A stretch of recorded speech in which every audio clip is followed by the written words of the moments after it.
Mungu kwa zawadi ya maisha ya Padre Christopher, neema ya upako pamoja na neema ya mtozalipo.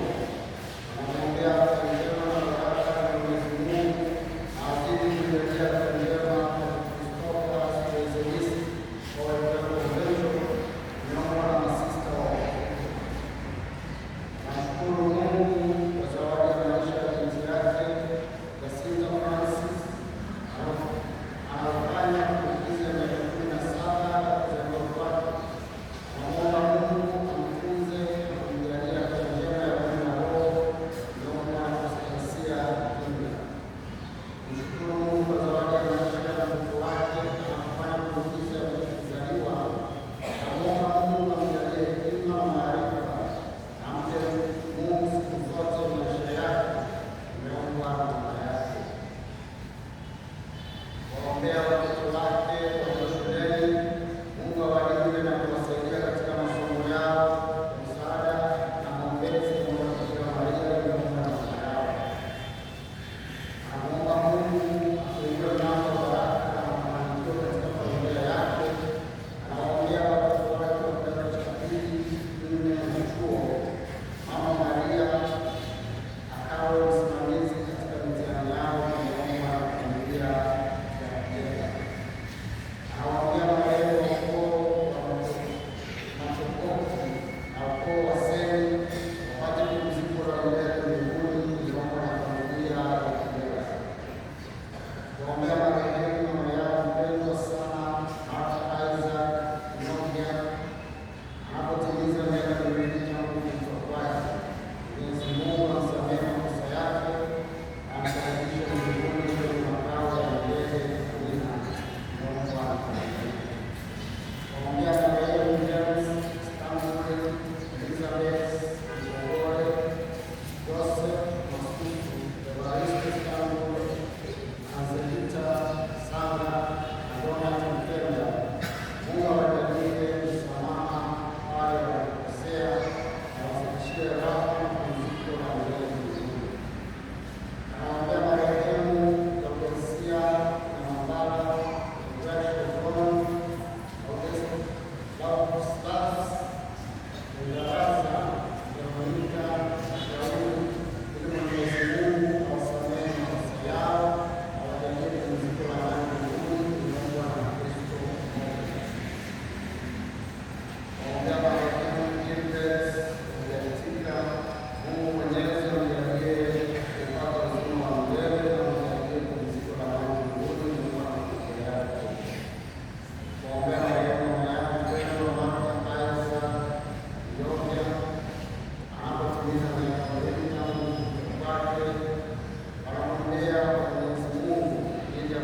Ingekuwa leo usikie sauti yake, usifanye ngumu mioyo yenu.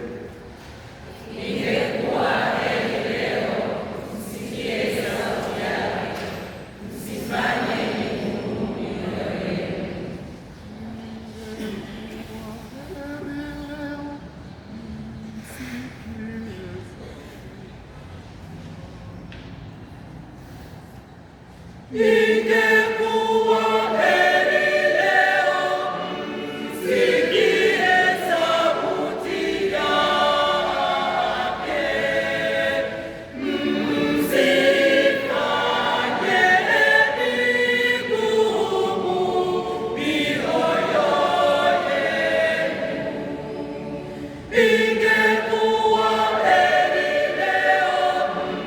Sikia sauti ya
Yesu akajibu akamwambia, kama ukaijua karama ya Mungu, naye ni nani akuambiaye, nipe maji ninywe?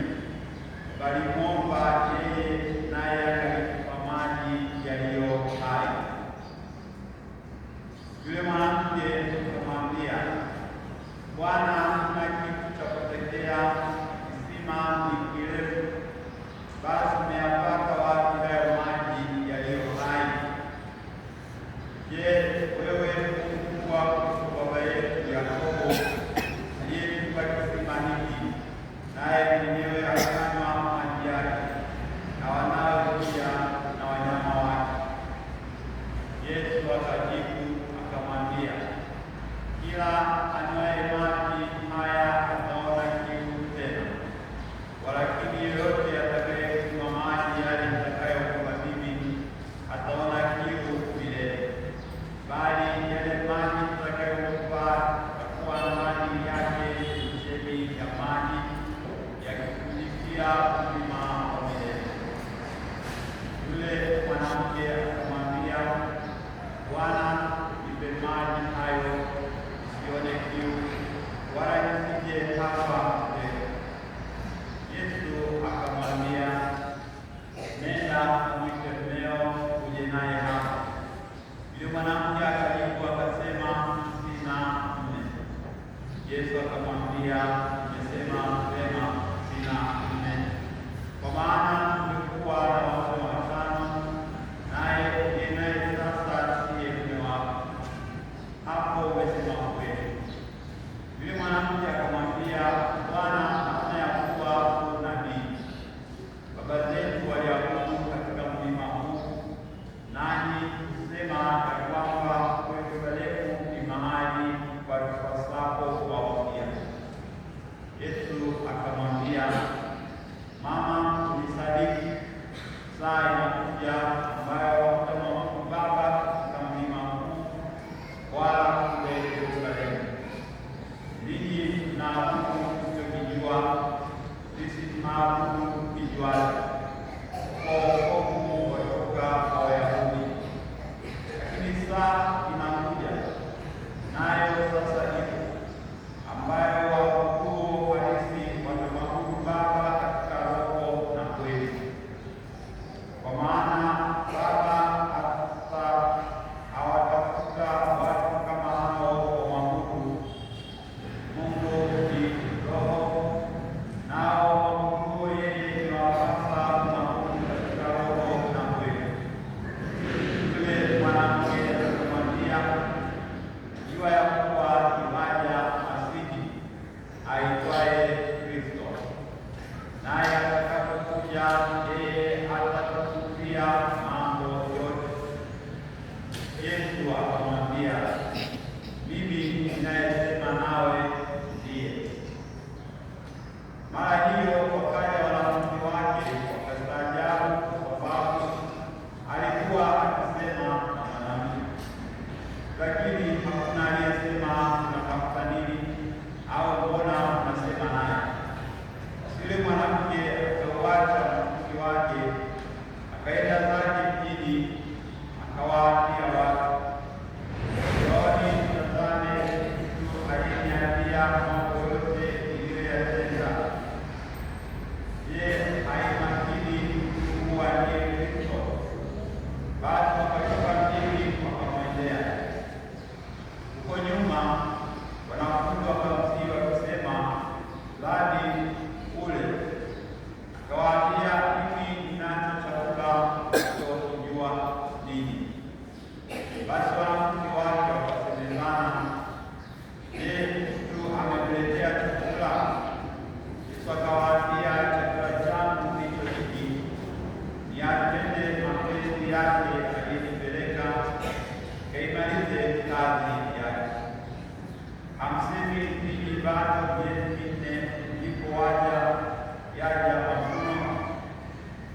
kuingia katika taabu yao. Na katika mji ule Wasamaria wengi walimwamini kwa sababu ya neno la yule mwanamke aliyeshuhudia kwamba aliniambia mambo yote niliyoyatenda. Basi wale Wasamaria walipomwendea walimsihi akae kwao, naye akakaa huko siku 2. Watu wengi zaidi wakaamini kwa sababu ya neno lake.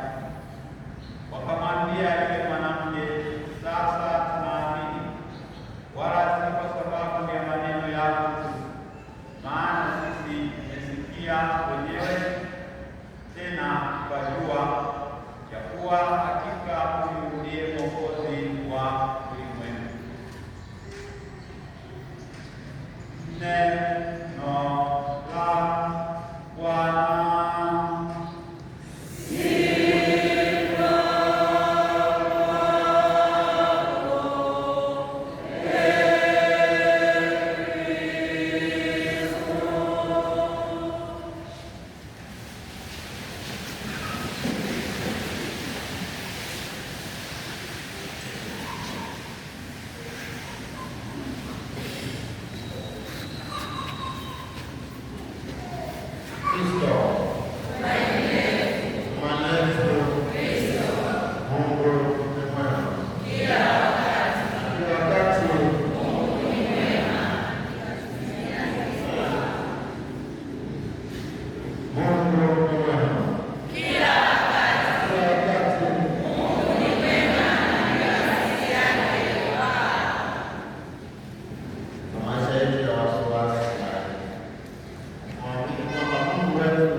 Una mali nyingi,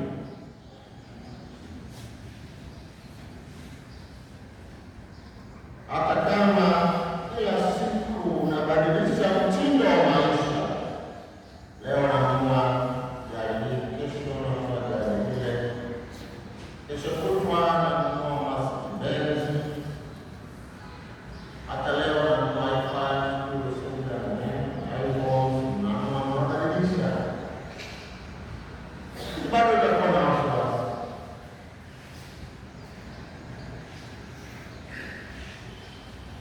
Na bado ndani ya moyo wangu utakuwa na mgogoro tu, utaamini kiu. Hata wazee wanafanya kazi sana na kiu, anapata moja mzima.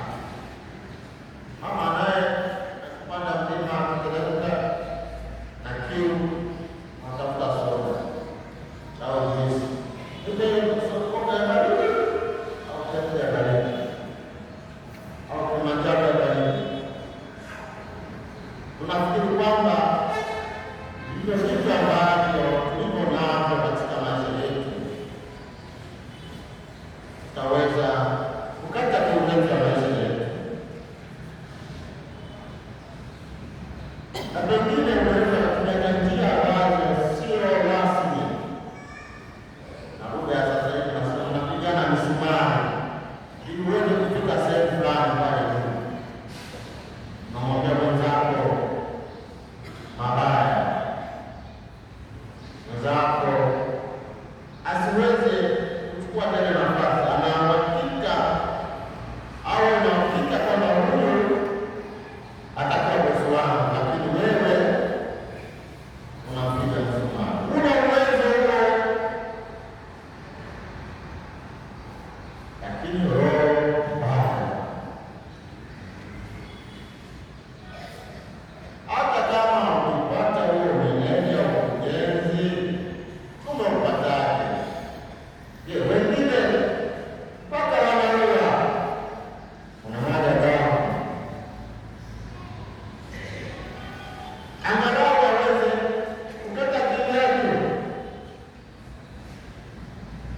ni kuwa na mtu mzuri.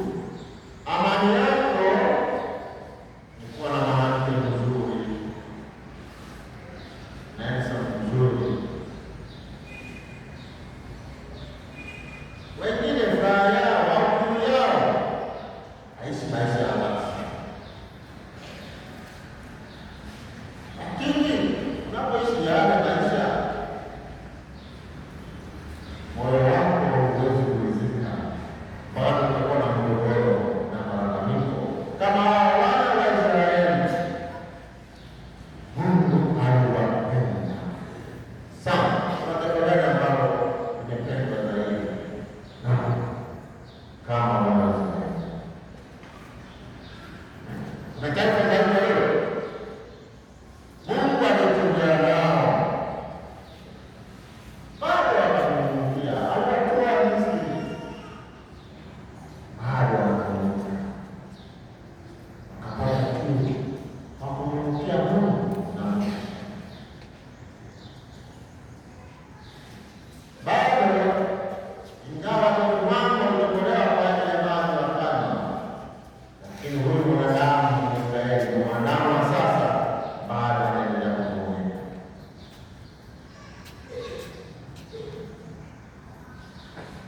Anaona kwamba huyu Mungu kama vile amemwacha. Hata pengine leo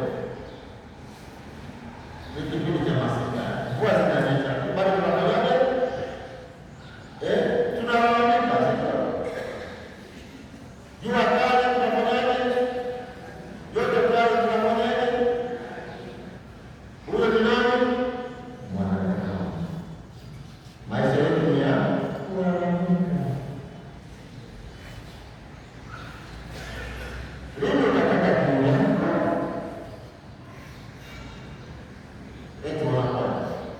Lini utataka kiu yako ya maisha yako? Je, ni kuimba vizuri ama kupendeza?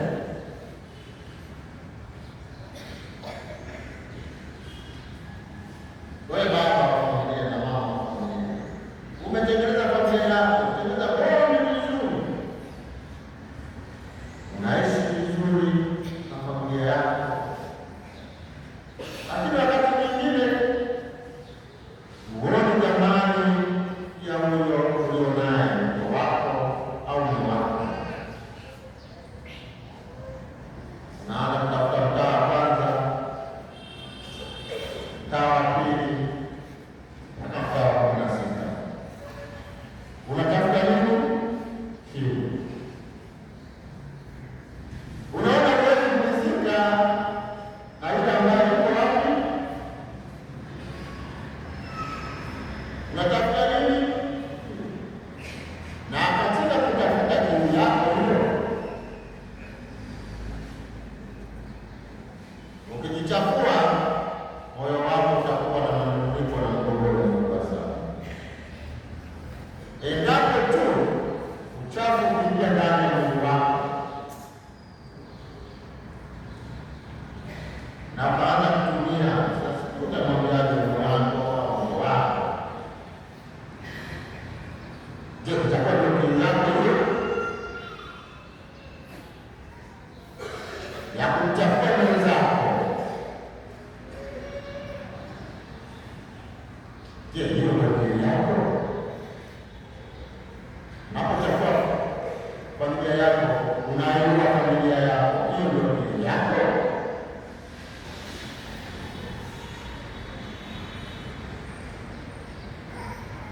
Na bado katika ile hali utakuwa nayo ya kujichafua mwenyewe, bado utakuwa na manunguniko.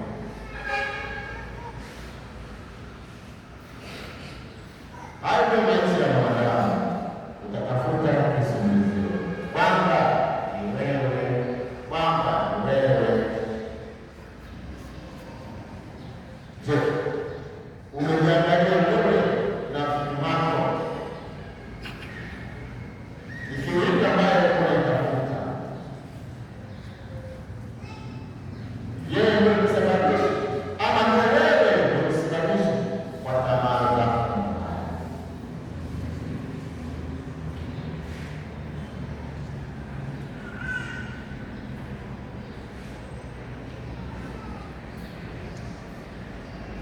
Somo la kwanza litufundishe kuwa na imani na Mwenyezi Mungu na tumwabudu katika roho na kweli.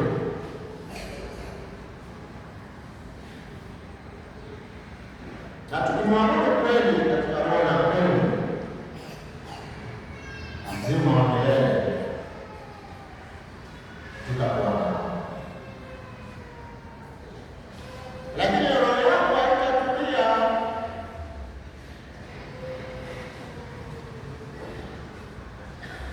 Katika Agustino anatuambia roho yako haiwezi kutulia mpaka imuone nani? Muumba wako. Tunaita perfect joy. Baada ya mambo yote, shida, lazima umuone Kristo, ndio roho yako itafumzika. La sivyo duniani hapa huwezi kufumzika.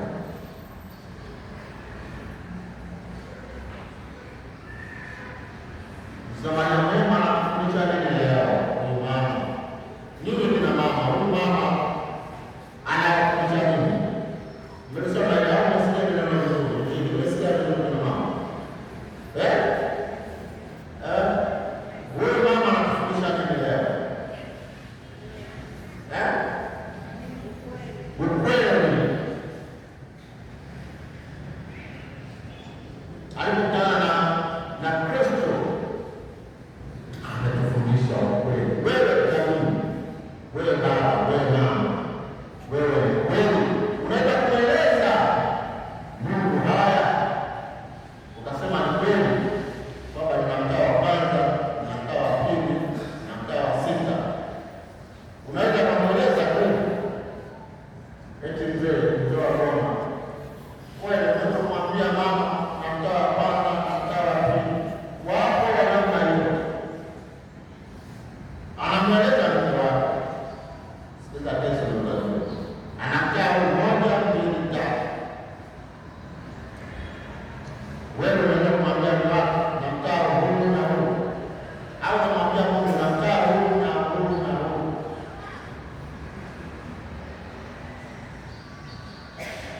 Anakufundisha huyu toba ya kweli. Msamaria anakuwa mtu wa kale na kuwa mfuasi wa Kristo baada ya kuonja na kunywa maji ya uzima kutokana na Kristo. Kristo ndio maji ya uzima, sio soda, si bia, ni Kristo. Hakuna wewe unatakiwa anakutana na nani? Na Kristo, maji ya uzima, kaongoka, kawa mfuasi. Hata ufuasi wake huyu Msamaria kule kwao haukuamini baada ya kuleta zile taarifa. Sema haiwezekani kutana na mtu kama huyu. Nani huyo? Hebu tuone na sisi siku mbili hapa, na sisi tuyaonje hayo. Kiu yetu ni kumwona Kristo, ni kunywa maji ya uzima. Hapana, wakamwamini.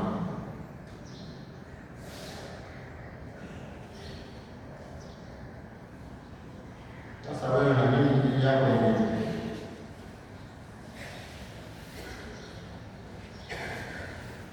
tafakari. Kiu yako ni ipi?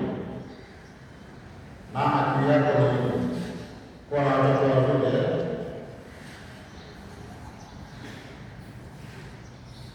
Kiu yako kupata mume mzuri, angalia watoto wazuri, alafu kimbia kwenye ndoa. Ndio wa kwanza kwanza unamwona anatamani. Pia baba anasema nataka tupate mke mzuri, angalia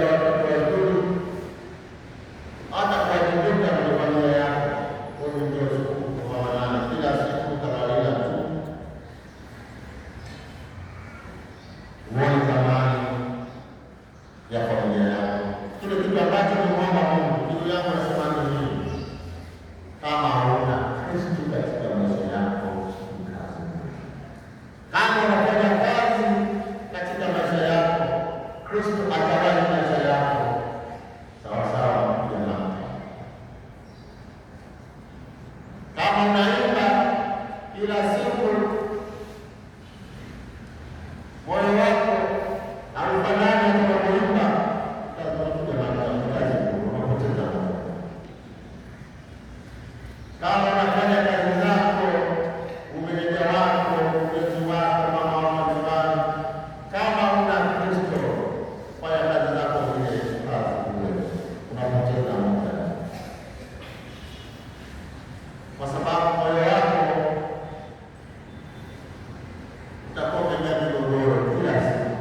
Unazidi kila siku kelele tu, mbona Mungu unaniacha? Na hizo chuki zilizo nani katika moyo wako, moyo umejaa mara hii.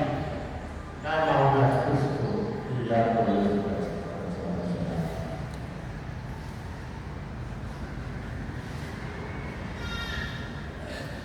kumwomba huyo Kristo ambaye ni maji ya uzima akae ndani ya milele. Tumbebe huyo Kristo, Kristofa ndani ya moyo wetu, ili kiu yetu iweze kuwa kukatika, tunaweza tukasema, yaani iweze kuwa satisfied. Kama Kristo akiwa ndani ya moyo wako na roho yako, mwenendo wako, tabia yako ina Kristo. Unapopokea Kristo, unapofuta katika altari ya mtakatifu, unapopokea neema. Hata kama una mahangaiko yako, Kristo atawala ndani.